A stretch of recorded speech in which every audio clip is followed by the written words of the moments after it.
ചന്ദ്രലോകേ ശാൽമലിദ്വീപരാജ്യേ ച ഭോഗൈർനിരുദ്ധയോർവിവശ്ചിതോർഭോഗാസാരത്വാ അഭിജ്ഞയോസ്തയോർദ്വയോः പൂർവദക്ഷിണവിവശ്ചിതോः പശ്ചാത് അനന്തരം അധഃ പ്രാഗുക്താത് പരം അന്യത് തസ്യ ദിഗന്ധദർശന വരസ്യ സംബന്ധി കിം ചരിത്രം സമ്പന്നമിതി പ്രശ്നഃ.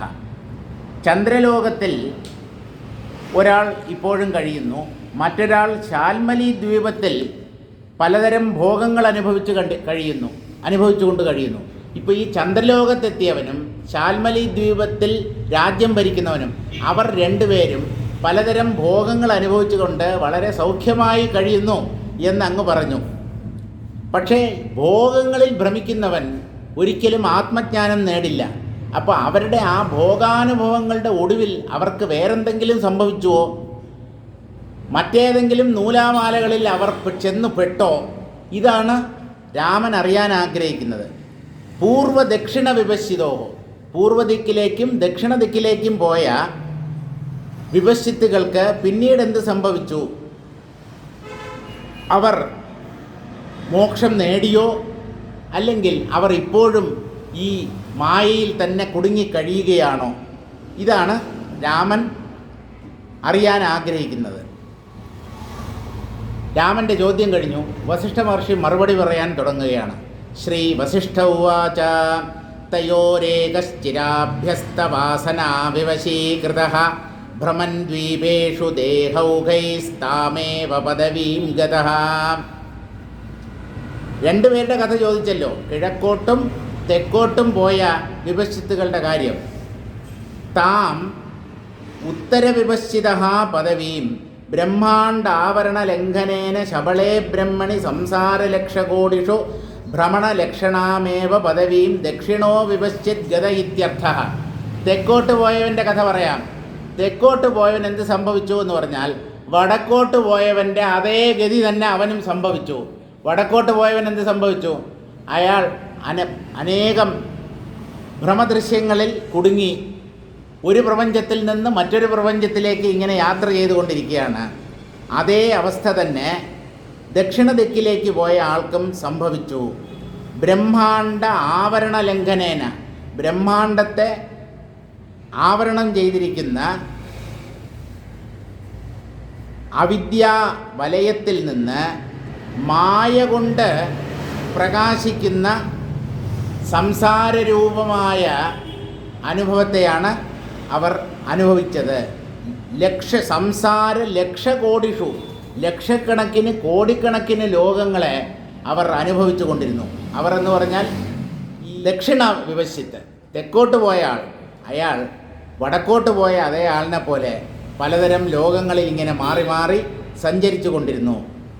ഭ്രമലക്ഷണാമേവ പദവി, അയാൾ ഇപ്പോഴും ഭ്രമിച്ചിരിക്കുകയാണ്. അയാൾ അവിദ്യയിൽ നിന്നും മുക്തനായിട്ടില്ല. പലതരം ഭ്രമദൃശ്യങ്ങളിൽ കുടുങ്ങി തന്നെയാണ് ഈ ദക്ഷിണ ദിക്കിലേക്ക് പോയ വിപശ്ചിത്തും ഇപ്പോൾ കഴിയുന്നത്. തയൈവാവരണാം സ്ത്യക്ത്വാ പരമാകാശകോടരേ പശ്യൻ സംസാരലക്ഷാണി തഥൈവാദ്യാഭിസംസ്ഥിതഃ. ഈ ബ്രഹ്മാണ്ട ആവരണത്തെ ഭേദിച്ച് ഇതിൻ്റെ അപ്പുറത്ത് അവ്യക്തം എന്ന അവസ്ഥയിൽ കടന്ന് അതിൻ്റെയും അപ്പുറത്ത് പോയി അനേകം ഭ്രമദൃശ്യങ്ങളെ, സംസാര ലക്ഷങ്ങളെ അല്ലെങ്കിൽ കോടിക്കണക്കിന് സംസാരങ്ങളെ അനുഭവിച്ചുകൊണ്ട് ഇപ്പോഴും ആ വിപശ്ചിത്ത് സ്ഥിതി ചെയ്യുന്നു എന്ന് പറഞ്ഞാൽ ദക്ഷിണ ദിക്കിലേക്ക് പോയ വിപശ്ചിത്ത്. തയോർദ്വിതീയ സ്വാഭ്യസ്താദാവാസംഗതേർവശാത് ത്യക്തവാൻ പ്രഭ്രമദ്ദേഹൈരദ്യ ശൈലേ മൃഗസ്ഥിതഃ. മറ്റേ ആളിൻ്റെ കാര്യം പറയാം എന്ന് പറഞ്ഞാൽ, കിഴക്കോട്ട് പോയ ആൾക്ക് അയാൾക്കും ഈ ദൃശ്യമണ്ഡലത്തിൻ്റെ അതിര് കണ്ടുപിടിക്കണം എന്ന ശക്തമായ ആഗ്രഹമുണ്ടായിരുന്നു. ആ ആഗ്രഹത്തെ അയാൾ മനസ്സിൽ താലോലിച്ച് കൊണ്ട് നടന്നതാണ്. എങ്ങനെയെങ്കിലും ഈ ദൃശ്യപ്രപഞ്ചത്തിൻ്റെ അവസാനം കണ്ടെത്തണം. ആ വാസന കാരണമായിട്ട് ആ തെറ്റായ തീരുമാനം, ദൃശ്യത്തിൻ്റെ അവസാനം എന്നൊന്നില്ല, ദൃശ്യം തന്നെ ഇല്ല എന്ന് മനസ്സിലാക്കാതെ ദൃശ്യങ്ങൾക്ക് ഒരവസാനം ഉണ്ടാകും. അവിടെ എന്തുണ്ട് എന്നറിയാനാണ് ഈ 4 പേരും ശ്രമിച്ചത്. അപ്പോൾ ആ ഒരു വാസന കാരണമായിട്ട് ത്യക്തവാൻ പ്രഭ്രമദ്ദേഹൈഹി ഓരോ ബ്രഹ്മാണ്ടത്തിലേക്ക് ഇയാൾ യാത്ര ചെയ്യുമ്പോഴും ഇയാളുടെ ശരീരം മാറിക്കൊണ്ടേയിരിക്കുകയാണ്. ഓരോരോ ജന്മങ്ങളെടുത്താണ് ഓരോ ലോകത്ത് ചെല്ലുന്നത്. ഒരേ ശരീരത്തോടു കൂടിയല്ല ഇയാൾ പല ലോകങ്ങളിലെത്തുന്നത്. ഇങ്ങനെ ഭ്രമരൂപമായ പല ശരീരങ്ങളെയും ആശ്രയിച്ചുകൊണ്ട് അയാളും പല ഭ്രമങ്ങളിൽ പെട്ട് കഴിഞ്ഞു. ഇപ്പോൾ അദ്ദേഹത്തിൻ്റെ കണ്ടീഷൻ എന്താണ്? ഇപ്പോൾ അയാൾ എവിടെയുണ്ട്?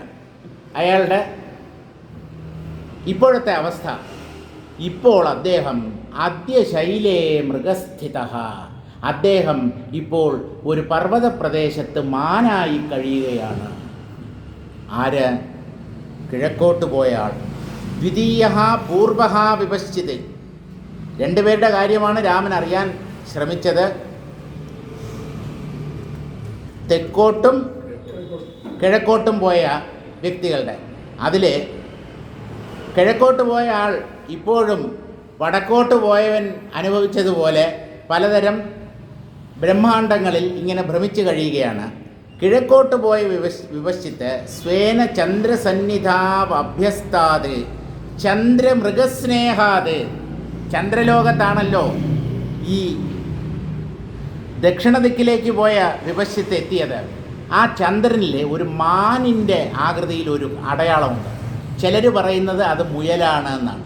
ഇത് മാനാണോ മുയലാണോ എന്നുള്ളത് പൗർണമിയുടെ അന്ന് പൂർണ്ണചന്ദ്രനെ നോക്കിയിട്ട് നിങ്ങൾ തീരുമാനിക്കുക. നിങ്ങൾക്ക് എങ്ങനെ തോന്നുന്നോ അതങ്ങനെ കാണപ്പെടും.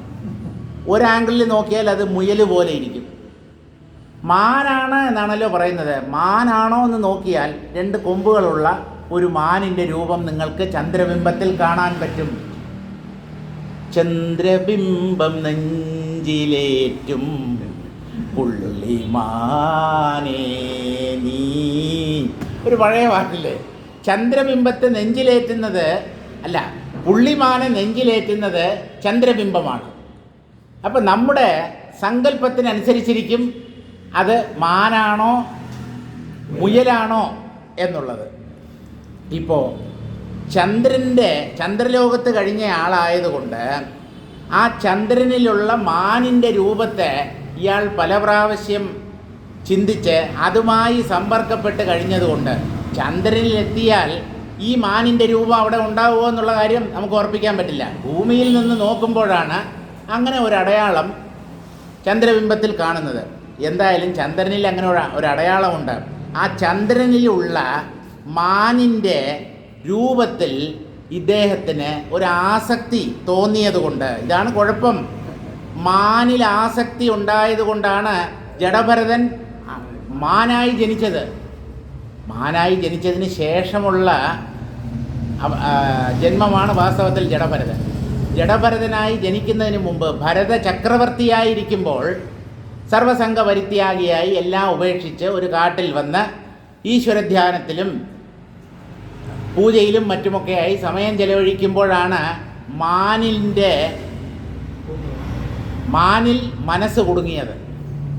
ഇപ്പോൾ ഏതിൽ വേണമെങ്കിലും ആര് വേണമെങ്കിലും എപ്പോൾ വേണമെങ്കിലും കുടുങ്ങാം. ഇത് നല്ല പോലെ നിങ്ങൾ മനസ്സിലാക്കണം. സന്യാസം വാങ്ങിച്ചത് കൊണ്ട് രക്ഷപ്പെട്ടു എന്ന് കരുതരുത്. സന്യാസം വാങ്ങിക്കേണ്ട ഒന്നല്ല, അത് മനസ്സ് പൂർണ്ണമായി വിരക്തമാകുന്ന അവസ്ഥയാണ്. കാവ്യവസ്ത്രം ചുറ്റിയതുകൊണ്ടോ താടിയും മീശയും നീട്ടി വളർത്തിയതുകൊണ്ടോ കയ്യിൽ ദണ്ഡം കമണ്ടലു മുതലായവ ഏന്തിയതുകൊണ്ടോ സന്യാസിയാവില്ല. കാമ്യാനാം കർമ്മണാം ന്യാസം സന്യാസം കവയോ വിദുഹു. ജ്ഞാനികൾ സന്യാസത്തെ എങ്ങനെയാണ് നിർവചിക്കുന്നതെന്നറിയാമോ? കാമ്യകർമ്മങ്ങളിലുള്ള ആശയെ വിടുന്നതാണ് സന്യാസം. എന്താണ് കാമ്യകർമ്മം? ചില കർമ്മങ്ങൾ ചെയ്യാൻ നമുക്ക് അത്യധികം താല്പര്യമുണ്ടാവും. നമ്മൾ ആഗ്രഹിച്ച് ചെയ്യുന്ന പല കാര്യങ്ങളുണ്ട്.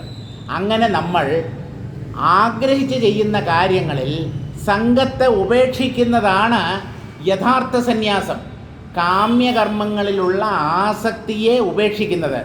ആസക്തിയെ മാത്രമേ ഉപേക്ഷിക്കാൻ പറഞ്ഞുള്ളൂ, കർമ്മത്തെ ഉപേക്ഷിക്കാൻ പറഞ്ഞില്ല. ഈ കാര്യം നിങ്ങൾ ദയവായി നല്ലതുപോലെ മനസ്സിലാക്കണം. കർമ്മങ്ങളെ ത്യജിക്കാൻ ആർക്കും സാധ്യമല്ല.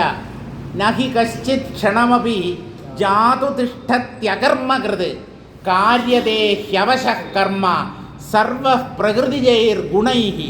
പ്രകൃതിയാണ് ഇവിടെ കർമ്മത്തിന് ഉത്തരവാദി. പ്രകൃതി ശരീരങ്ങളെ ചലിപ്പിക്കുന്നു. പ്രകൃതി എന്ന് പറഞ്ഞാൽ മായ. മായയുടെ ഒരു മിനിയേച്ചർ ഫോമാണ് നമ്മുടെ ഉള്ളിലെ മനസ്സ്.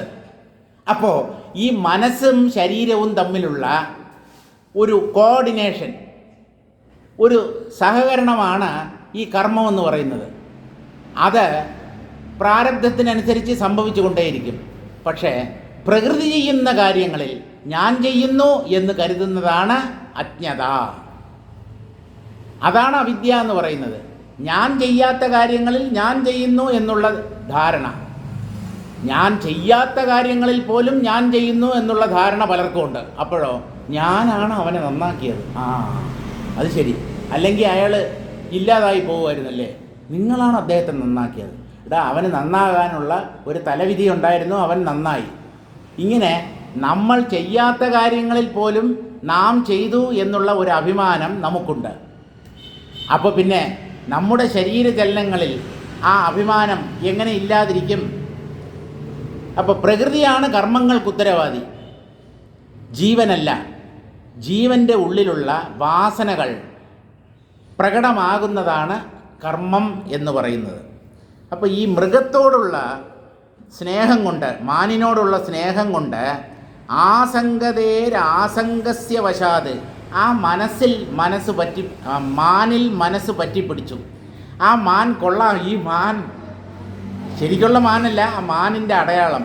അതിൽ മനസ്സ് ലഗ്നമായതുകൊണ്ട് ചന്ദ്രേണ സഹ പ്രതിഭാ സമുദ്ഭൂതൈഃ പ്രഭ്രമദ്ദേഹൈഃ ഉപലക്ഷിതഃ താനി ത്യക്തവാൻ സൻ അദ്യ ശൈലേ മൃഗോ ഭൂത്വാ സ്ഥിതഃ. ഈ ചന്ദ്രന് വൃദ്ധിക്ഷയങ്ങൾ സംഭവിക്കാറുണ്ട്. കൃഷ്ണപക്ഷത്തിൽ കിളി ചിലയ്ക്കുമെന്ന് പറയരുത്. കൃഷ്ണപക്ഷ കിളി ചിലച്ച അതല്ല, അതൊക്കെ പഴയ പാട്ടാണ്. കൃഷ്ണപക്ഷം എന്ന് പറഞ്ഞാൽ പൗർണമി മുതൽ അടുത്ത കറുത്തവാവ് വരെ ഉള്ള സമയമാണ് കൃഷ്ണപക്ഷം. ചന്ദ്രൻ്റെ ആകൃതി ക്രമമായി കുറഞ്ഞു വരുന്നതാണ്. അപ്പോൾ ചന്ദ്രൻ്റെ ശരീരം ചുരുങ്ങുമ്പോൾ അല്ലെങ്കിൽ ക്ഷയിക്കുമ്പോൾ ഈ ചന്ദ്രലോകവാസിയായ ഈ വിവശ്യത്തിൻ്റെ ശരീരവും ചുരുങ്ങും. വീണ്ടും ചന്ദ്രൻ വൃദ്ധിയെ പ്രാപിക്കുമ്പോൾ അതോടൊപ്പം ഇയാളുടെ ശരീരത്തിനും വൃദ്ധി സംഭവിക്കും. ഇങ്ങനെ ചന്ദ്രനോടുകൂടെ ചന്ദ്രനുമായി താതാത്മ്യപ്പെട്ട് വൃദ്ധിക്ഷയങ്ങൾ അനുഭവിച്ച് എന്ന് പറഞ്ഞാൽ ചെറിയ ശരീരം, വലിയ ശരീരം, അങ്ങനെയുള്ള ശരീരങ്ങളോടുകൂടി അദ്ദേഹം കഴിഞ്ഞു. അതിനെയെല്ലാം അദ്ദേഹം ഇപ്പോൾ ഉപേക്ഷിച്ചു എന്ന് പറഞ്ഞാൽ ചന്ദ്രലോകത്തിൽ നിന്ന് അദ്ദേഹം പുറത്തു കടന്നു. ഇപ്പോൾ എവിടെയാണെന്ന് ചോദിച്ചാൽ അദ്യശൈലേ മൃഗോ ഭൂത്വാ സ്ഥിതഃ. അദ്ദേഹം ഒരു പർവ്വതത്തിലെ കാട്ടിൽ മാനായി കഴിയുകയാണ്. വസിഷ്ഠ മഹർഷി രാമൻ്റെ ചോദ്യത്തിന് ഉത്തരം പറഞ്ഞു കഴിഞ്ഞു. വസിഷ്ഠ മഹർഷിക്ക് ഒരു നിർബന്ധമുണ്ട്. രാമൻ ചോദിക്കുന്ന ആ ചോദ്യങ്ങൾക്ക് മാത്രമേ അദ്ദേഹം മറുപടി പറയാറുള്ളൂ. സൂക്ഷ്മമായ കാര്യങ്ങളെക്കുറിച്ചാണ് രാമൻ ചോദിക്കുന്നതെങ്കിൽ അതിനെ വളരെ വിശദമായി, വളരെ വിസ്തൃതമായി അദ്ദേഹം വിവരിച്ചു പറയാറുണ്ട്. പക്ഷേ മിക്കവാറും ചോദ്യങ്ങൾക്ക് പിൻ പോയിൻ്റഡ് ആയിട്ടുള്ള ഉത്തരങ്ങളാണ് വസിഷ്ഠ മഹർഷി നൽകാറുള്ളത്. രാമൻ്റെ ചോദ്യത്തിന് അദ്ദേഹം മറുപടി പറഞ്ഞു കഴിഞ്ഞു. രാമനുണ്ടോ വിടുന്നു? രാമൻ ഇതാ അടുത്ത ചോദ്യം ചോദിക്കുകയാണ്. ശ്രീരാമ ഉവാച ഏകൈവ വാസന ബ്രഹ്മൻ യാ ചതുർണാം സദോദിത നാനാതാം സാ കഥം പ്രാപ്ത ഹീനോത്തമഫലപ്രദാം. നമ്മൾ സ്വപ്നത്തിൽ പോലും കരുതാത്ത, അതായത് നമ്മൾ ഒരിക്കലും പ്രതീക്ഷിക്കാത്ത ചോദ്യങ്ങളാണ് രാമൻ വസിഷ്ഠനോട് ചോദിക്കുന്നത്. ഈ ചോദ്യങ്ങൾ കാണുമ്പോൾ നമുക്ക് തോന്നും, ഇതുപോലെ ഒരു ചോദ്യം നമുക്ക് ചോദിക്കാൻ തോന്നിയില്ലല്ലോ എന്ന്. വിഷമിച്ചിട്ട് കാര്യമില്ല. ബുദ്ധിയുള്ളവരാണ് ബുദ്ധിപരമായ സംശയങ്ങൾ ചോദിക്കുക. അല്ലാത്തവർ അതും ഇതുമൊക്കെ ചോദിച്ചുകൊണ്ടിരിക്കും. ഇപ്പം രാമൻ എന്താ ചോദിക്കുന്നത്? ഏകൈവ വാസനാ ബ്രഹ്മൻ. ഈ 4 വിപശ്ചിത്തുകൾക്കും ഒരേ വാസനയാണല്ലോ ഉണ്ടായിരുന്നത് എന്ന് പറഞ്ഞാൽ 4 പേരും പ്രപഞ്ചത്തിൻ്റെ അതിർത്തി കണ്ടെത്താനാണ് ശ്രമിച്ചത്. അങ്ങനെയുള്ളപ്പോൾ 4 പേരുടെയും ലക്ഷ്യം ഒന്നായിരിക്കുമ്പോൾ 4 പേർക്ക് വ്യത്യസ്ത അനുഭവങ്ങൾ എങ്ങനെ ഉണ്ടായി? ആ ചോദ്യത്തിന് കൂടെ മറുപടി പറയും. 4 ദിക്കിലേക്ക് പോയ ആളുകൾക്ക് 4 അനുഭവമാണ്. ഒരുത്തൻ രക്ഷപ്പെട്ടു പോയി, സംസാര ബന്ധങ്ങളിൽ നിന്ന് തന്നെ മുക്തനായി. വേറൊരാൾ ഭ്രമത്തിൽ നിന്ന് ഭ്രമത്തിലേക്ക് സഞ്ചരിച്ചു കൊണ്ടിരിക്കുന്നു, അയാൾ ദേവനായി. അവിടുന്ന് ലോകാലോക പർവ്വതത്തിലേക്ക് അദ്ദേഹം വീണു. അവിടെ നിന്ന് വീണ്ടും ഒരു ഇരുൾ നിറഞ്ഞ അഗാധ ഗർത്തത്തിലേക്ക് വീണു. അയാളുടെ ശരീരത്തെ പക്ഷികൾ കൊത്തിത്തിന്നു. വേറൊരാൾ ശാൽമലി ദ്വീപത്തിൽ ഇപ്പോഴും സുഖഭോഗങ്ങൾ അനുഭവിച്ചുകൊണ്ട് ചക്രവർത്തി പദത്തിൽ കഴിയുകയാണ്. ഇങ്ങനെ ഓരോരുത്തർക്കും വ്യത്യസ്തമായ അനുഭവം എന്തുകൊണ്ടുണ്ടായി? എല്ലാവരും ഈ ദൃശ്യമണ്ഡലത്തിൻ്റെ അവസാനം കണ്ടെത്താൻ ശ്രമിച്ചവരാണല്ലോ. എന്തുകൊണ്ട് ഇവരുടെ അനുഭവങ്ങളിൽ ഇത്രയേറെ വ്യത്യസ്തത? ഇതാണ് രാമൻ്റെ ചോദ്യം. നാനാതാം സ കഥം പ്രാപ്ത ഹീന ഉത്തമ ഫലപ്രദ. 4 പേരും ദൃശ്യങ്ങളുടെ അന്തമാണ് അറിയാൻ ആഗ്രഹിച്ചത്. പക്ഷേ ഒരാൾ മുക്തനായിപ്പോയി. ഒരാൾക്ക് മഹാവിഷ്ണുവിൽ നിന്നും തത്വോപദേശം കേൾക്കാനുള്ള ഒരു ഭാഗ്യം ലഭിച്ചു. അദ്ദേഹം തത്വവിചാരം ചെയ്ത് സംസാരത്തിൽ നിന്ന് തന്നെ രക്ഷപ്പെട്ടു. മറ്റു 3 പേർക്കും മോചനം ലഭിച്ചില്ല. അതെന്തുകൊണ്ട്? ലക്ഷ്യം ഒന്നാണെങ്കിൽ അനുഭവങ്ങളും ഒന്നാകട്ടെ. എന്തുകൊണ്ട് ഇവർക്ക് ഹീനവും ഉത്തമവുമായ വ്യത്യസ്ത അനുഭവങ്ങൾ ഉണ്ടായി? ഇതാണ് രാമൻ്റെ ചോദ്യം. ഏകരൂപായ വാസനായ അന്തഃകരണസ്യ ദേഹസ്യ ചതുർത്ഥാഭാവേപി വാസനാവിഭാഗസ്യ ഹീനോത്തമഫലഭേദസ്യ വാ അസംഭവം രാമശങ്കതെ. ഒന്നായിരുന്ന വിപശ്ചിത്താണ് 4 രൂപത്തിൽ പ്രകടമായത്. ആ ഒന്നായിരുന്ന വിപശ്ചിത്തിന് ഒരു ലക്ഷ്യമേ ഉണ്ടായിരുന്നുള്ളൂ. ഇപ്പോൾ ശരീരമാണ് 4ആയി പിരിഞ്ഞത്. അപ്പോൾ ഈ ലക്ഷ്യം എങ്ങനെ 4ആവും? ലക്ഷ്യം 4ആകാതെ വ്യത്യസ്ത അനുഭവങ്ങൾ ഉണ്ടാവാൻ പറ്റില്ലല്ലോ. ശരീരം അത് വെറും ഒരു കൂട് മാത്രമാണ്. മനസ്സാണ് സകല കുഴപ്പങ്ങളും ഉണ്ടാക്കുന്നത്. ആ മനസ്സിൽ ഒരേ ലക്ഷ്യത്തോടു കൂടിയവരായിരുന്നു ഈ 4 പേരും.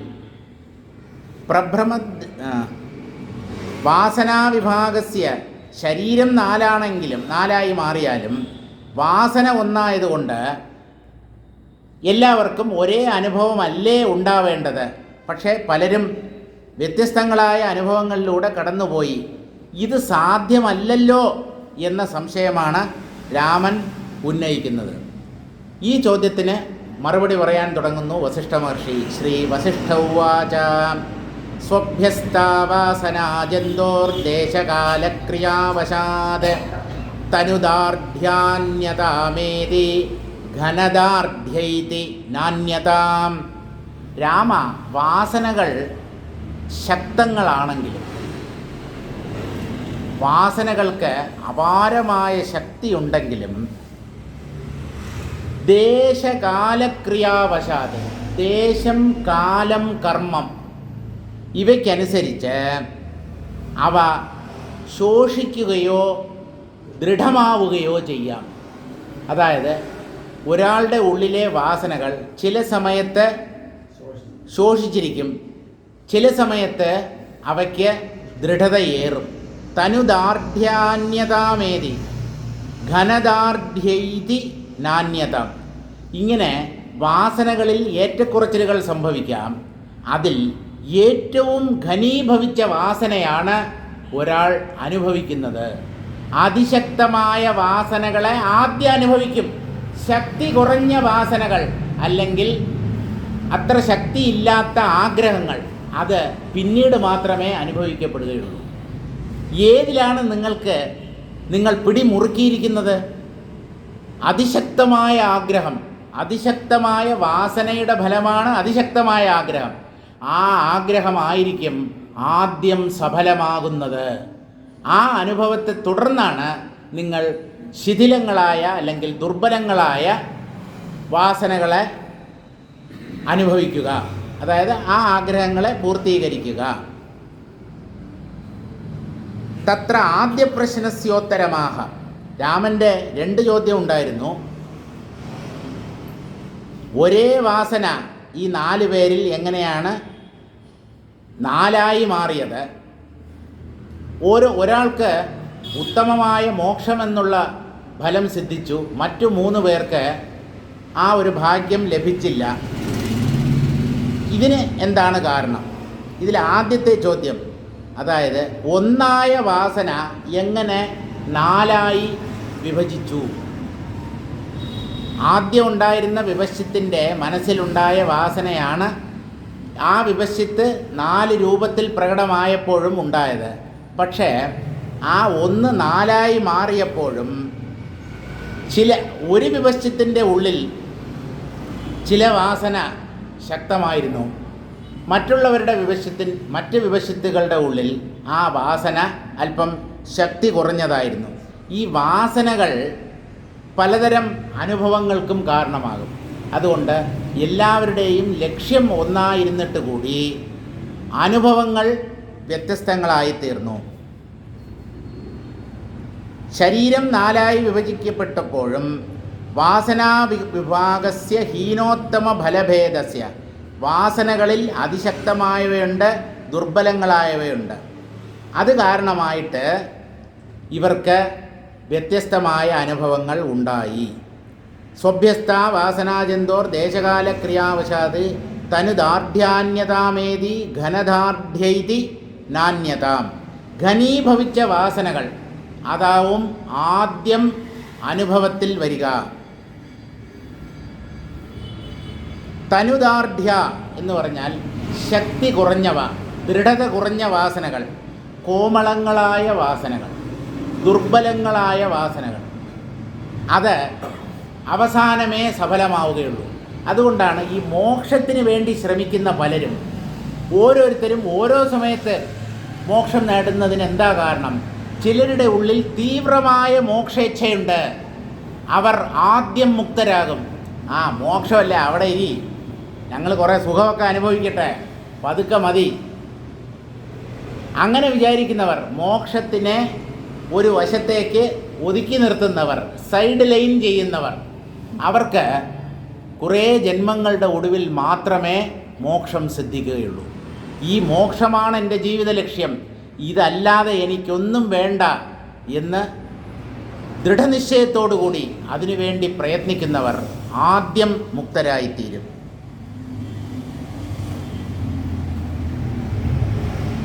ഘനദാർഢ്യാം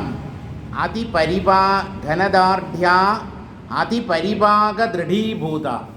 പലകാലം അഭ്യസിച്ചത് കൊണ്ടാണ് വാസനകൾക്ക് ശക്തി വർദ്ധിക്കുന്നത്.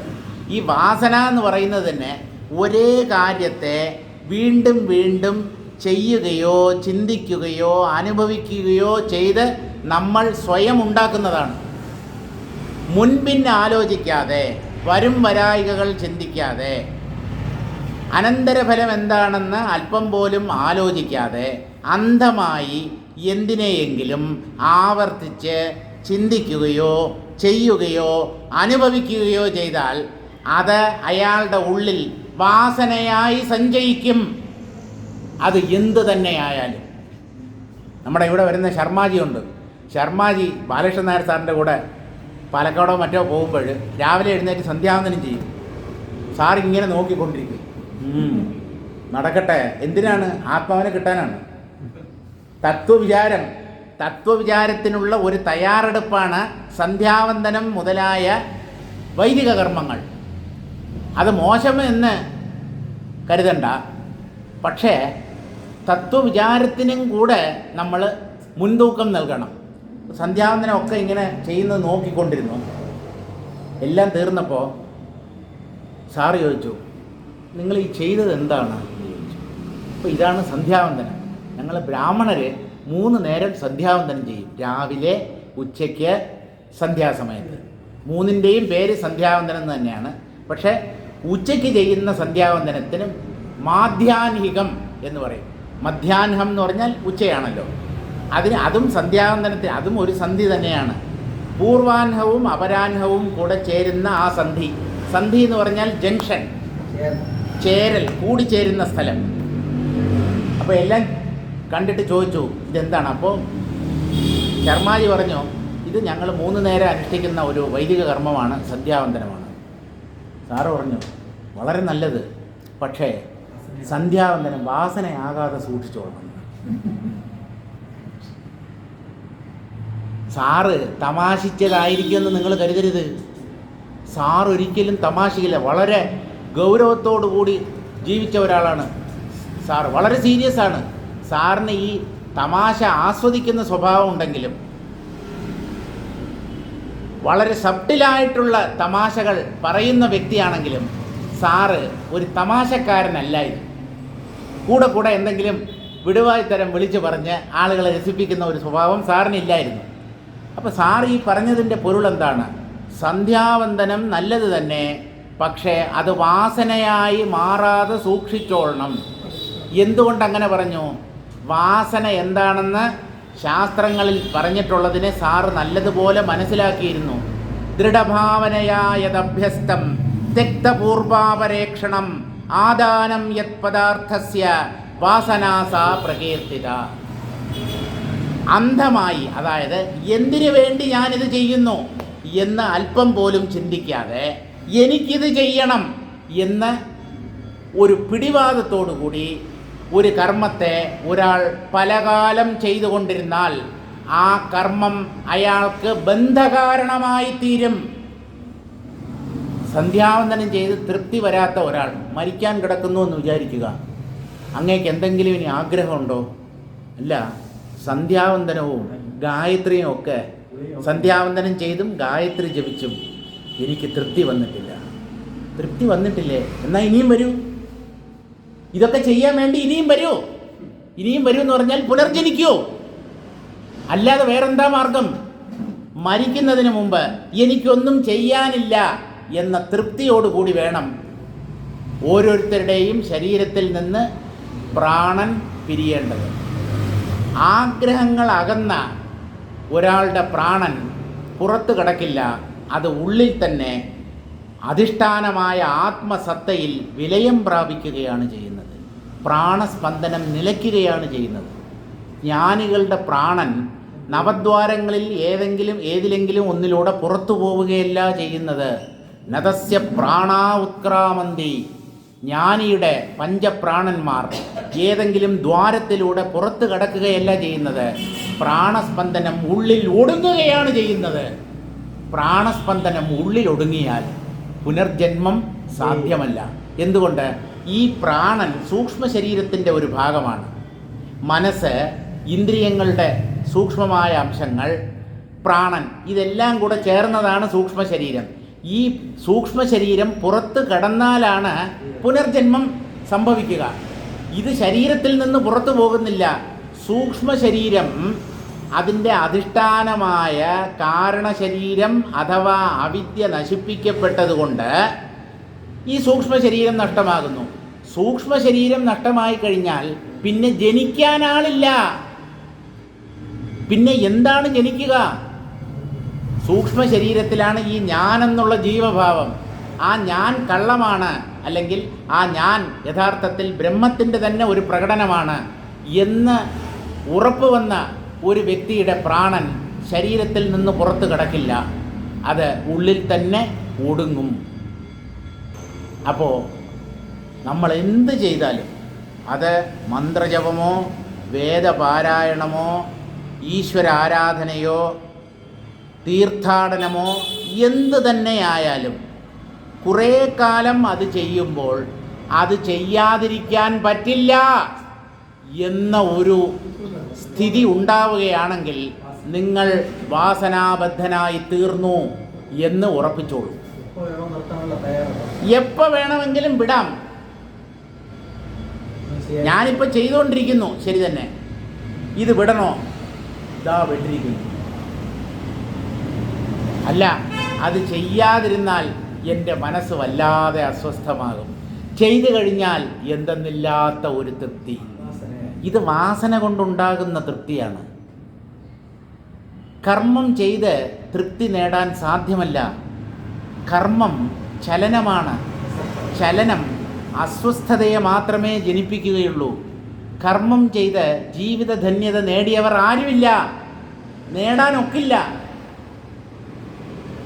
കർമ്മം ഭ്രമമാണ് എന്നറിഞ്ഞ് അവനവൻ്റെ അന്തരാത്മാവിൽ ശ്രദ്ധ കേന്ദ്രീകരിച്ച് ഞാൻ കർമ്മവിമുക്തമായ ആത്മതത്വമാണ് എന്ന അറിവ് നേടുമ്പോഴാണ് ഒരാൾ യഥാർത്ഥത്തിൽ ജീവിതധന്യത അനുഭവിക്കുന്നത്. അപ്പോൾ വാസനകളെക്കുറിച്ച് നല്ലതുപോലെ മനസ്സിലാക്കണം. താൻ ഏതിലാണ് വാസനാബദ്ധൻ എന്നുള്ള കാര്യം ഓരോ വ്യക്തിയും തിരിച്ചറിയുകയും വേണം. പലർക്കും താൻ വാസനാബദ്ധനാണ് എന്ന കാര്യം പോലും അറിയില്ല. അതാണ് അതിദയനീയമായ ഒരവസ്ഥ എന്ന് പറയുന്നത്. താൻ വാസനാബദ്ധനാണ് എന്ന് തിരിച്ചറിയാൻ അല്പം പാകത വേണം. അല്ലെങ്കിൽ എനിക്കെന്ത് വാസന, ഞാൻ വാസനകളുടെ അടിമയൊന്നുമല്ല എന്ന് പറഞ്ഞ് വീമ്പും പറഞ്ഞ് നടക്കും, കേവനാണെന്ന് ഞെളിഞ്ഞ് നടക്കും. അതല്ല, തൻ്റെ ദൗർബല്യങ്ങൾ എന്താണ്, അതുപോലെ തൻ്റെ ശക്തി എന്താണ്, ഈ രണ്ടിനെക്കുറിച്ചും ഓരോ വ്യക്തിയും ബോധവാനായിരിക്കണം. അങ്ങനെ ദൗർബല്യങ്ങളെ മനസ്സിലാക്കുമ്പോഴാണ് ദൗർബല്യങ്ങളെ ഓരോന്നായി അതിജീവിച്ച് പൂർണ്ണമായ ശക്തി ഒരാൾ സമ്പാദിക്കുക. അന്യതാം വിഭാഗം.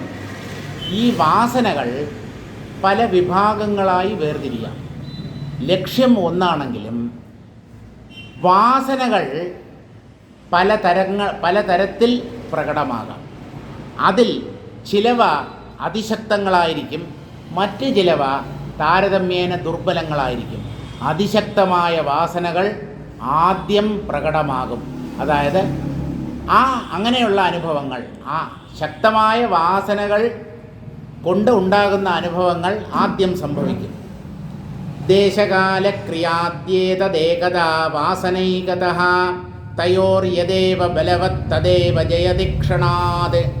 ദേശം, കാലം, ക്രിയ ഇവയാണ് ഒന്നായിരിക്കുന്ന വാസനയെ പലതെന്ന പോലെ പ്രകടമാക്കുന്നത്.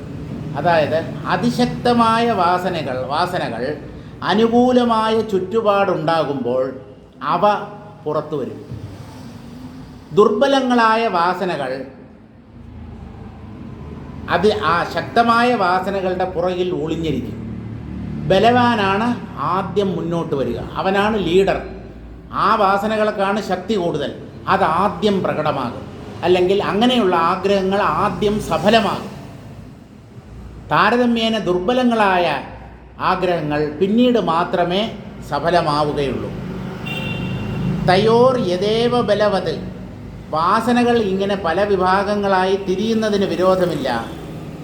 അതിൽ ഏതാണോ ശക്തമായിരിക്കുന്നത് അത് അതിവേഗം ജയിക്കും എന്ന് പറഞ്ഞാൽ അത് ആദ്യം ലക്ഷ്യം കാണും. ഒരാൾ മരിക്കുമ്പോൾ അയാളുടെ ഉള്ളിൽ ഉത്കടമായ ഏത് വാസനയുണ്ടോ അതാണ് മരണവേളയിൽ അയാളുടെ മനസ്സിൻ്റെ ഉപരിതലത്തിൽ പൊന്തി വരിക. അതിനനുസരിച്ച് അയാളുടെ അടുത്ത ജന്മം തീരുമാനിക്കപ്പെടും.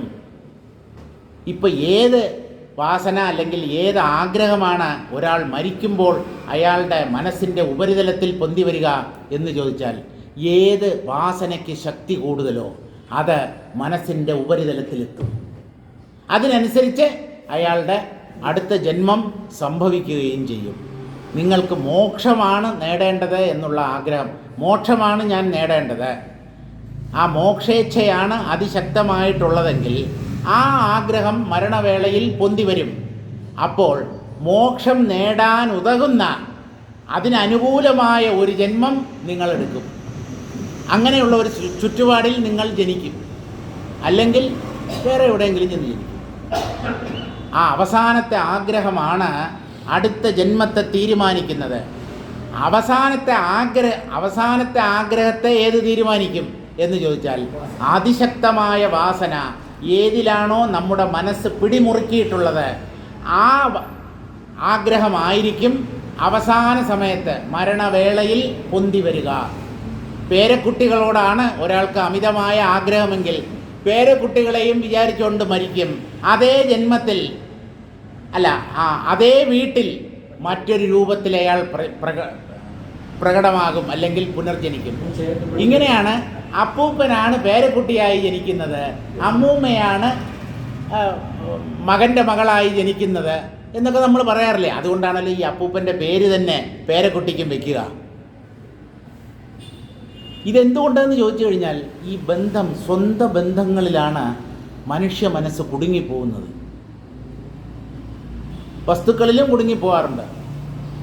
അയ്യോ, ഈ ഇവരെയൊക്കെ വിട്ട് ഞാൻ എങ്ങനെ പോകും? ഈ വീട് ഞാൻ കഷ്ടപ്പെട്ട് ഉണ്ടാക്കി, ഞാൻ തന്നെ നിർമ്മിച്ചതാണ്, എൻ്റെ പണം കൊണ്ട്, പരമ്പരയായി കിട്ടിയതൊന്നുമല്ല.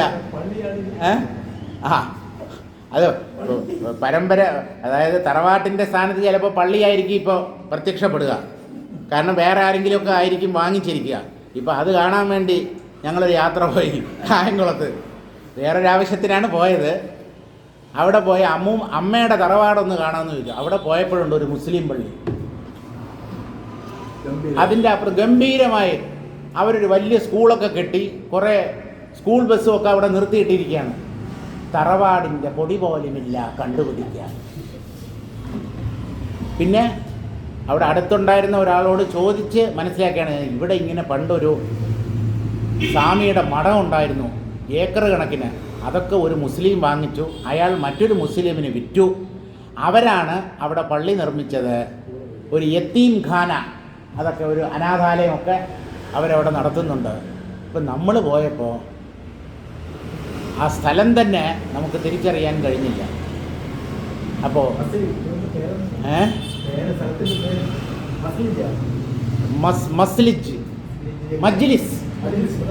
മജ്ലിസ് എന്ന് പറഞ്ഞ മുസ്ലിം പള്ളിക്കാണ് അങ്ങനെ പറയുന്നത്, മജ്ലിസ്.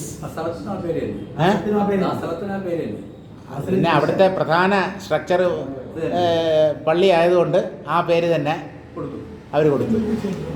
അപ്പോൾ ഈ ഭൂമി എന്ന് പറഞ്ഞാൽ നമ്മുടേതെന്ന് നമ്മൾ വിചാരിക്കുന്ന നിലം, പുരയിടം മുതലായ സ്ഥാവര വസ്തുക്കളിലും, സ്വർണം, കാറ്, വാഹനങ്ങൾ തുടങ്ങിയ ജംഗമ വസ്തുക്കളിലും മനുഷ്യൻ്റെ മനസ്സ് അവനറിയാതെ കുടുങ്ങിപ്പോകുന്നു. അതിനെ തന്നെ ചിന്തിച്ചുകൊണ്ടിരിക്കുന്നു. അതിനെ വിട്ട് പിരിയാൻ അവന് ഇഷ്ടമല്ല. അപ്പോൾ അതുമായിട്ട് ബന്ധം ഉണ്ടാകാൻ വേണ്ടി ആ പരിസരത്തൊക്കെ തന്നെ അയാൾ മറ്റൊരു രൂപത്തിൽ ജനിക്കുന്നു. ആദ്യം അലിഞ്ഞു നടക്കും, പിന്നെ അവിടെ തന്നെ വന്ന് കൂടും. എന്ത് ചെയ്യാൻ പറ്റും? അതുകൊണ്ട് ബാഹ്യവസ്തുക്കളിൽ ഭ്രമം പാടില്ല. ആത്മതത്വത്തെ തന്നെ വിചാരിച്ചു കൊണ്ടിരിക്കണം. അങ്ങനെ കഴിയുന്ന ഒരാൾ മരിക്കാനിടയായാലും അയാൾ ആത്മതത്വത്തെ സാക്ഷാത്കരിക്കാൻ ഉതകുന്ന ചുറ്റുപാടിലായിരിക്കും പുനർജനിക്കുക. ദേശകാലക്രിയാദ്യേതദേകതാ വാസനൈകതഃ തയോർ യദേവ ബലവത് തദേവ ജയതിക്ഷണാത്. വാസന ഒന്നാണെങ്കിലും ദേശം, കാലം, ക്രിയ തുടങ്ങിയവയ്ക്കനുസരിച്ച് ഈ വാസനകൾ പലതായി വിഭജിക്കപ്പെടും. അതിൽ ഏറ്റവും ശക്തി കൂടിയ വാസന ആദ്യം ജയിക്കും. എന്ന് പറഞ്ഞാൽ ആ വാസന പെട്ടെന്ന് തന്നെ അയാൾ അതിന് ഫലം കിട്ടുമെന്നർത്ഥം. ആ ആഗ്രഹം ആദ്യം പൂർത്തീകരിക്കപ്പെടും. വാസനാനാം ഏകീഭാവേ വിഭാഗേ വാ കോ ഹേതുഹു തത്രാഹ. വാസനകൾ കൂടിച്ചേർന്നിരിക്കുന്നതിനും വാസനകൾ പലതായി പിരിയുന്നതിനും എന്താണ് കാരണം എന്ന് ചോദിച്ചാൽ, യഥാ ഭോഗ്യഫലാനുകൂലാനാം ദേശകാലകർമ്മ പ്രയത്ന സാമഗ്രീണാം ഏകത തഥാ തദനുകൂല സമാന വിഷയവാസനാനാമപ്യേകത സമ്പദ്യത്തെ. ഭോഗങ്ങളെ അനുഭവിക്കണം, ഇതാണ് വാസന എന്നുള്ളത്. അപ്പോൾ ആ വാസനയ്ക്കനുസരിച്ച് ദേശം, കാലം, കർമ്മം, മറ്റ് സാമഗ്രികൾ ഇവയൊക്കെ അനുകൂലമായി വരുമ്പോൾ ആ സാഹചര്യത്തിൽ അതിശക്തമായ വാസന പ്രത്യക്ഷപ്പെടും. തദനുകൂല സമാന വിഷയവാസനാനാമപ്യേകത. ഒരാളുടെ ഉള്ളിൽ ഒരു വാസനയല്ല ഉള്ളത്, ലക്ഷ്യം ഒന്നാണെങ്കിലും അതിൽ പല വിഭാഗങ്ങൾ, ശാഖകളുണ്ടാകാം. ഉദാഹരണത്തിന് ഒരാൾക്ക് ലൗകിക സുഖങ്ങളൊക്കെ അനുഭവിക്കണം എന്ന ഒരാഗ്രഹം മാത്രമേ ഉള്ളൂ എന്ന് വിചാരിക്കുക. പക്ഷേ ഈ ലൗകിക സുഖങ്ങൾ എത്ര തരത്തിലുണ്ട്, എന്തൊക്കെ തരത്തിലുണ്ട്. അപ്പോൾ അതൊക്കെ അനുഭവിക്കാനായി അയാൾ പല പ്രാവശ്യം ജനിക്കേണ്ടതായി വരും.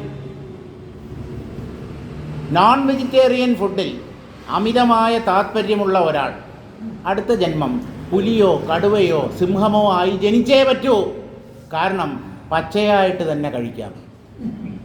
മസാല ഒന്നും ചേർക്കണ്ട, കത്തിക്കുകയും വേണ്ട, അല്ല വേവിക്കുകയും വേണ്ട, പൈസയും കൊടുക്കണ്ട. നേരെ വരിക, ഒരൊറ്റ അടി വല്ല മാനിനെയോ മുയലിനെയോ കാട്ടെരുമയെയോ അടിച്ച് അപ്പം തന്നെ കടിച്ച് കീറി തിന്ന് തീർക്കുക. ആ ഹലാല്. എന്ത് എന്ത് അവിടെ ആയാലും മതി. അതായത് കാഴ്ച ബംഗ്ലാവിലെ മൃഗശാലയിലെ ഏതെങ്കിലും മൃഗമായിട്ട് കിടന്നാലും നമുക്ക് നോൺ വെജ് കിട്ടാനുള്ള ഒരു ഭാഗ്യം ഉണ്ടാവും. അതുകൊണ്ട് നമ്മുടെ ആഗ്രഹങ്ങൾ നിസ്സാരങ്ങളായിരിക്കാം, പക്ഷേ അതുണ്ടാക്കുന്ന വിപത്ത് അതിഭീകരമായിരിക്കും. മദ്യപാനാസക്തി ഒരാളിൽ അതിശക്തമായിട്ടുണ്ടെന്ന് വിചാരിക്കുക. അവൻ വല്ല ബാറിലെ സപ്ലയറായിട്ടായിരിക്കും ജനിക്കുക. കാരണം എപ്പോൾ വേണമെങ്കിലും എടുത്തടിക്കാം. മദ്യക്കുപ്പികളെ തന്നെ കണ്ടുകൊണ്ടിരിക്കാം. അതിനെ ധ്യാനിക്കാം. വരുന്നവരൊക്കെ കുടിയന്മാരാണ്, അവർക്ക് മദ്യം വിളമ്പിക്കൊടുക്കാം. ഇടയ്ക്കിടയ്ക്ക് അടിക്കുകയുമാവാം. മദ്യത്തെക്കുറിച്ച് സംസാരിക്കാം, അതിൻ്റെ പല ബ്രാൻഡുകൾ, അതിൻ്റെ വില. ഈ മദ്യവുമായി സംബന്ധപ്പെട്ട ഒരു ജീവിതമായിരിക്കും അയാൾക്ക് ലഭിക്കുക. അപ്പോൾ ഇതൊക്കെ എങ്ങനെയാണ് ഓരോരുത്തരും ഓരോ ചുറ്റുപാടിൽ ചെന്ന് പെടുന്നതെന്ന് പറഞ്ഞാൽ അവനവൻ്റെ ആഗ്രഹം കാരണം, വാസന കാരണമായിട്ടാണ്, അല്ലാതെ വേറെ ഒരു കാരണവുമില്ല. നമ്മളിവിടെ വന്ന് ജനിക്കാൻ കാരണം തന്നെ ഏതോ ചില ആഗ്രഹങ്ങൾ കഴിഞ്ഞ ജന്മത്തിൽ നമ്മൾ മരിക്കുമ്പോൾ ബാക്കി ഉണ്ടായിരുന്നത് കൊണ്ടാണ്. ആഗ്രഹങ്ങളൊന്നും ഇല്ലാത്തവൻ പുനർജനിക്കില്ല. എന്തെങ്കിലും ആഗ്രഹം, അത് എത്ര ഉദാത്തമായ ശ്രേഷ്ഠമായ ആഗ്രഹമാണെങ്കിൽ പോലും ആഗ്രഹം എന്നൊന്ന് ബാക്കിയുണ്ടെങ്കിൽ ജനിച്ചേ പറ്റൂ. നിങ്ങൾക്ക് ജനനമരണമില്ലാത്ത മോക്ഷ സ്ഥിതിയാണ് നിങ്ങൾ ആഗ്രഹിക്കുന്നതെങ്കിൽ ആഗ്രഹങ്ങളെ ഉപേക്ഷിക്കുക. ആത്മസാക്ഷാത്കാരം, അതിൽ മാത്രം ആഗ്രഹമുള്ളവരായിരിക്കുക. ആത്മസാക്ഷാത്കാരത്തിൽ മാത്രം ആഗ്രഹമുള്ളവൻ ഏതാനും ജന്മങ്ങൾ കൊണ്ട് മുക്തനായിത്തീരും. ഉടനെ മുക്തനാവില്ല. കുറേ ജന്മങ്ങളുടെയെങ്കിലും ഒടുവിൽ അയാളുടെ ലക്ഷ്യം കണ്ടെത്തും. അപ്പോൾ വാസനകൾ ചേർന്നിരിക്കാനും അവ ശാഖോപശാഖകളായി പിരിയാനും എന്താണ് കാരണം?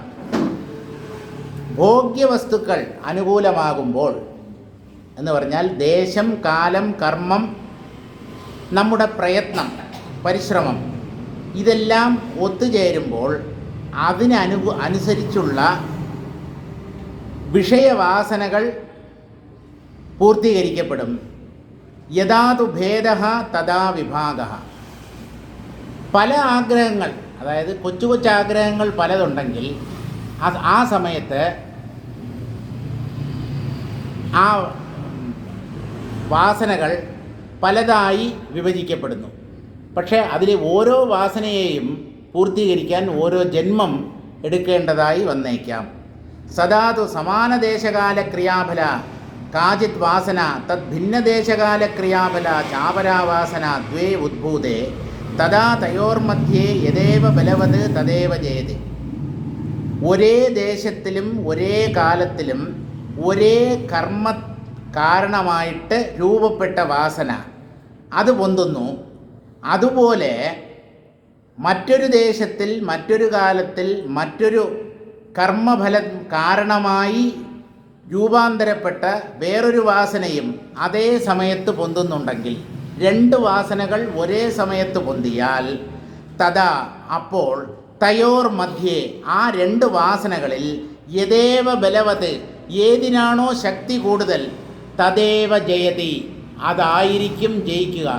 രണ്ടുപേർ ഗുസ്തി മത്സരത്തിൽ പങ്കെടുത്താൽ ശക്തി കൂടിയവൻ ജയിക്കും.